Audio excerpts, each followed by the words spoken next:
देख रहे हैं न्यूज टीवी इंडिया। इंदौर के समीप मांगलिया क्षेत्र में करीब 125 करोड़ की जमीन में देवास उद्योग निगम में निष्कासित प्रतिनिधि द्वारा जालसाजी कर सरकारी कारखाने के नाम की जमीन खुद के नाम कराने का मामला सामने आया, जहां करीब 17 वर्ष बाद नामांतरण के लिए फाइल खुली तो हुआ खुलासा।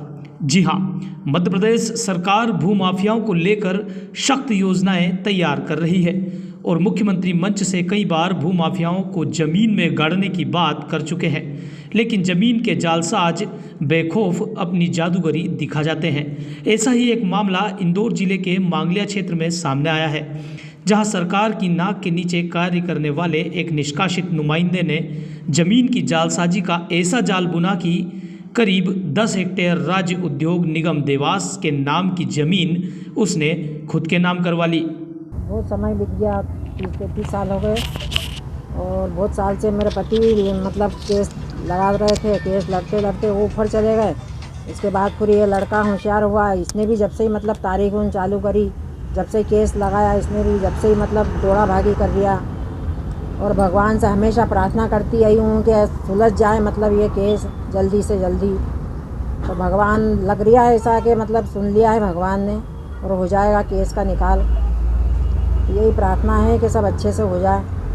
30 बीघा थी, 10 बीघा चली गई थी उसमें। अच्छा। हाँ, 10 बीघा। और ये ज़मीन पूरी मतलब रखने का ही विचार था, बेचने का विचार ही नहीं था कि बेचेंगे। और गाय ढोर रखती में, गाय भैंस का दूध निकालते, इसके लिए मैंने रखी थी। पति को भी बोला मैं कि मैं इतनी ज़मीन नहीं बेचूंगी, उसके बावजूद फिर ये इन्होंने ज़बरदस्ती ले ली और बोले हम तो लेंगे ही सही, नहीं लोगे तो सरकार ने हाँ। और फिर बोले हम तो हम पैसे नहीं लेंगे, तो बोले बैंक में जमा कर देंगे पैसे, आप नहीं लोगे तो। अब लग रहा है कि मतलब उम्मीद जगी है कि हो जाएगा। सब मतलब जो भी है तहसीलदार है उनको भी धन्यवाद देना चाहती, तुलसी सिलाट भैया है उनको भी धन्यवाद देना चाहती हूँ, उनका भी बहुत बहुत धन्यवाद कि उनने मतलब मामले की सुनवाई हुई। क्या आज भी मतलब इंसान है कि कुछ हो सकता है, ऐसा नहीं कि नहीं हो। आपका नाम? हाँ, मतलब उनका मतलब सब कर सकते हैं। इंदौर जिले के मांगलिया स्थित स्टील अथॉरिटी इंडिया यानी कि सेल की 125 करोड़ की 10 हेक्टेयर भूमि राज्य उद्योग निगम के देवास उद्योग के बजाय उसी के निष्कासित प्रतिनिधि द्वारा अपने नाम कराए जाने का मामला सामने आया है। सेल ने यह जमीन 1994 में प्रशासन के मार्फत यार्ड बनाने के लिए ली थी, जहां सेल ने यार्ड तो नहीं बनाया लेकिन 2003 में इसे नीलाम कर दिया। नीलाम में भी इसे मध्य प्रदेश उद्योग निगम के देवास उद्योग ने खरीदा। उस समय इसके प्रतिनिधि रहे कारोबारी संजय सोमानी ने सेल प्रतिनिधि से एग्रीमेंट किया, लेकिन 17 वर्ष तक रजिस्ट्री नहीं कराई। इस बीच सरकार ने देवास उद्योग की सेवाएं समाप्त कर दी। बावजूद इसके सोमानी ने एग्रीमेंट के 17 साल बाद सेल के प्रतिनिधि शैलेंद्र कुमार सागर से उक्त जमीन की रजिस्ट्री खुद के नाम करा ली। पूरा मामला ये चल रहा है 1992 से। Steel authority of India limited ने सबसे पहले हमको नोटिस भेजे कि यहाँ पे मांगलिया सड़क के अंदर steel authority of India limited की स्थापना करना है। और उस वक्त में बहुत छोटा बच्चा था, मुझे ज़्यादा जानकारी नहीं थी ज़मीन के मामले में। मेरे पिताजी ने जब वो कलेक्टर ऑफिस में जाके जानकारी निकाली तो उन्होंने बोला कि स्टील यार्ड की स्थापना होगी, तो इन्होंने ज़मीन देने से मना करा। ज़मीन देने से मना करा तो पटवारी ने उस तत्कालीन जो तहसीलदार साहब थे उन्होंने बोला कि अगर आप ज़मीन नहीं दोगे तो आपका जो भी मुआवजा बने वो कलेक्टर ऑफिस में जमा हो जाएगा और एक पक्षी कार्रवाई करके आपकी ज़मीन अगर सरकारी योजना में आ गई तो आपको देना ही पड़ेगी। तो मजबूरी में मेरे पिताजी ने और गाँव के जो 8-10 किसानों ने सबने आपस में सहमति से मुआवजा उठाया और खुशी खुशी हमने ज़मीन स्टील यार्ड की स्थापना के लिए दे दी। जो जनहित का मामला था उस वक्त हमको कोई आपत्ति नहीं थी और हमने खुशी खुशी ज़मीन दे दी थी। लेकिन उसके बाद 35 साल तक वहाँ घास उगती रही, कोई 1 रुपया काम नहीं हुआ, कोई स्टील यार्ड की स्थापना नहीं हुई और ज़मीन ऐसे ही पड़ी रही। और उसके बाद इन्होंने क्या करा कि steel authority of India limited ने देवास उद्योग विकास निगम को नीलामी द्वारा ज़मीन बेच दी। फिर हमने पता लगाया तो मैंने आरटीआई से जानकारी निकाली पूरी, तो उन्होंने लिख के दिया कि हमने कोई ज़मीन नहीं बेची है। और एक्चुअली में उन्होंने सही बोला था, क्योंकि वो ज़मीन की रजिस्ट्री नहीं हुई थी। वो संजय सोमानी जी जो इनकी मैंने निकाली आरटीआई से जानकारी, उसमें उन्होंने क्या करा कि रजिस्ट्री नहीं करवाई थी। 17 साल तक ज़मीन के एग्रीमेंट के आधार पर उसने अपने पास एग्रीमेंट करके रख लिया था और ज़मीन ऐसी खाली पड़ी रही। अभी मेरे को फिर पता चला कि इन्होंने रजिस्ट्री करवा ली और नामांतरण के लिए तहसीलदार साहब के यहाँ आवेदन लगाया है। तो हम सब किसानों ने वहाँ पे आपत्ति लगाई कि भाई हमने जनहित के मामले के लिए ज़मीन दी थी और किसान संजय सोमानी ने कॉलोनी काटने के लिए ज़मीन कैसे ले ली। तो हम सबने तहसीलदार साहब के यहाँ आपत्ति लगी सब किसानों ने मिल के। तो तहसीलदार साहब ने उस पर पूरी जाँच करके पूरा उसका दूध का दूध पानी का पानी करके और जो फर्जीवाड़ा हुआ था वो आदरणीय कलेक्टर साहब मनीष सिंह जी को धन्यवाद देना चाहूँगा कि उन्होंने एसडीएम साहब को भेज के तहसीलदार साहब के मार्गदर्शन में पूरा काम हुआ। जो फर्जीवाड़ा हुआ था, जो जनहित का मामला बताई ज़मीन अधिग्रहण करी थी, उसको जनहित का मामला नहीं करते हुए कॉलोनी काटने की तैयारी कर ली थी पूरी संजय सोमानी ने। और उसको ही पता चला कि उसने भी किसी कुक्की जी हैं बिल्डर है उनको बेच दी थी ज़मीन एक्चुअली में, ऐसा हुआ था। तो अब तो सब साफ साफ हो गया है कि वो फर्जीवाड़ा था, ये प्रबंधक थे ही नहीं उसमें। उनको तो 2012 में निष्कासित कर दिया था देवास उद्योग विकास निगम ने। फिर इन्होंने जो सगर करके हैं जो आदमी स्ट्रीट अथॉरिटी के जो प्रतिनिधि हैं, उन्होंने जो रजिस्ट्री करी वही फर्जी आदमी थे। और एक एकल आदमी को ज़मीन बेचने से जनहित का मामला बताओ, ज़मीन ली है तो बिल्डर को ज़मीन कैसे बेच सकता। हमारा मुद्दा यही था और हमने उसी मुद्दे को उठाया। और हम तो आज भी कह रहे हैं अगर स्ट्रीट यार्ड वहाँ पे डलता तो हमको कोई आपत्ति नहीं। जनहित का मामला है, पहले सुना था कि रेलवे स्टेशन भी वहाँ पे आ रहा है, तब भी हमने कोई आपत्ति नहीं ली थी। रेलवे स्टेशन भी बनता है तो हम सब सहमत थे। जनहित का मामला भाई सबके काम आती है ज़मीन। कितनी कीमत? साहब ये 20 किसानों की ज़मीन थी यहाँ पे 27 एकड़ के करीब। 1994 में ये कहकर इसका अधिग्रहण किया था सरकार ने कि यहाँ पे स्टॉक यार्ड का निर्माण किया जाएगा। वो स्टॉक यार्ड आज तक करीब इसको 28-29 साल 30 साल के करीब होने आए हैं, लेकिन वो स्टॉक यार्ड तो अभी तक यहाँ पे डला नहीं। और ये जो किसानों की बेचारे गरीब किसानों की ज़मीन ये कह के दी थी कि यहाँ सबको रोज़गार दिया जाएगा। अभी तक ना किसी को रोज़गार मिला है, ना इस ज़मीन का उन्होंने कुछ उपयोग किया है। इसको ऐसी कैसी रख रखी है। अभी हमें खबर मिली थी कि ये ज़मीन को बेच दी गई है। तो जब हमने इसकी जानकारी निकाली तो पता चला कि इन लोगों का कोई बिल्डर है संजय सोमानी, इसको स्टील अथॉरिटी ने नीलामी के जरिए देवास औद्योगिक विकास निगम को दी थी। कि देवास औद्योगिक विकास निगम को रजिस्टर न करते हुए स्टॉक यार्ड ने संजय सोमानी को रजिस्ट्री कर दी है।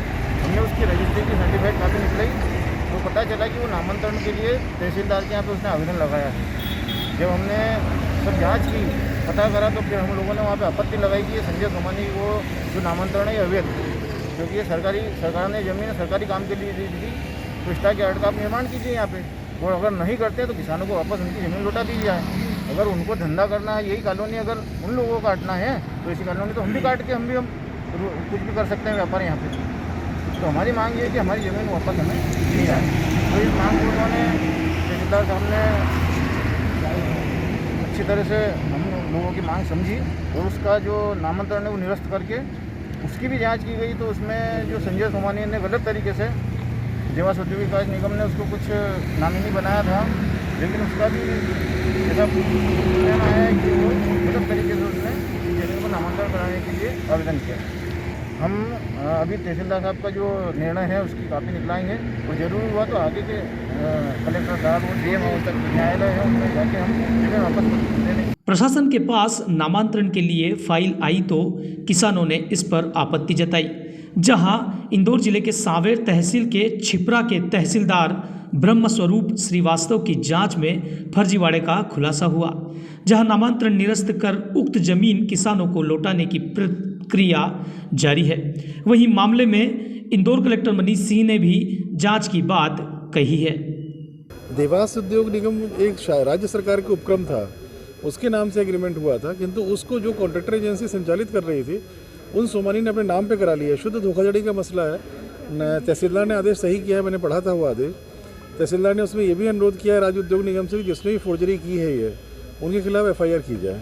सर हम भी अपनी ओर से कुछ इसमें करेंगे, एक्शन लेंगे। देखते हैं वो लोग क्या बोलते हैं, क्योंकि तहसीलदार ने पॉइंट आउट कर दिया है धोखाधड़ी तो हुई है उसमें, क्योंकि एक निजी आदमी को रजिस्ट्री कर देना वो भी बहुत ही बेशकीमती मूल्य की भूमि सब इंदौर की हैं, तो शुद्ध कहीं ना कहीं मिली भगत है। जिसको सेल ने ऑथराइज़ किया होगा वो व्यक्ति की बदनीयती रही है इसमें। देखिए जिनको रजिस्ट्री हुई उनको अपने नाम पर रजिस्ट्री नहीं करानी चाहिए थी, तो गलत तो है ही है। डेफिनेटली आगे पीछे इसमें एफआईआर होगी, सब जिम्मेदार लोग इसमें उलझेंगे इसमें, पर कायदे से इसमें उद्योग देवास उद्योग को करानी चाहिए एफआईआर राज्य उद्योग निगम को। तहसीलदार श्रीवास्तव ने जांच में पाया कि सोमानी 2012 तक ही देवास उद्योग के प्रतिनिधि रहे थे। राज्य उद्योग निगम ने सोमानी को वर्ष 1998 से 20 वर्ष के लिए देवास उद्योग संचालन के लिए दिया था, जहां 2018 को यह इकरारनामा खत्म होना था, लेकिन 2012 में ही उद्योग निगम ने अनुबंध निरस्त कर दिया, जिसके बाद सोमानी अधिकृत प्रतिनिधि नहीं रहे। वहीं मामले में शैलेंद्र कुमार सागर की भूमिका भी संदिग्ध बताई जा रही है। जांच में सामने आया कि दोनों ने क्रेता का नाम देवास उद्योग न लिखकर संजय सोमानी कर दिया। मामले में फिलहाल जांच जारी है। वहीं किसानों की ओर से पैरवी कर रहे अभिभाषक ने भी OPR ने मामले की जानकारी दी और कहा कि उनके क्लाइंट को न्याय जरूर मिलेगा। ग्राम मांगलिया सड़क तहसील सांवेर से संबंधित है। वहाँ के किसानों की भूमियाँ भारत शासन के उपक्रम स्टॉक यार्ड निर्माण के लिए 1992 में कलेक्टर इंदौर को पत्र प्राप्त हुआ था कि ये भूमियाँ अधिग्रहित की जाए और उसमें अर्जेंसी क्लास लागू की जाए। कलेक्टर ने उनकी मांग को स्वीकार करते हुए अपने अधीनस्थ भू अर्जन अधिकारी को निर्देश दिए और करीब 21 सर्वे नंबरों की भूमियों का अधिग्रहण किया गया।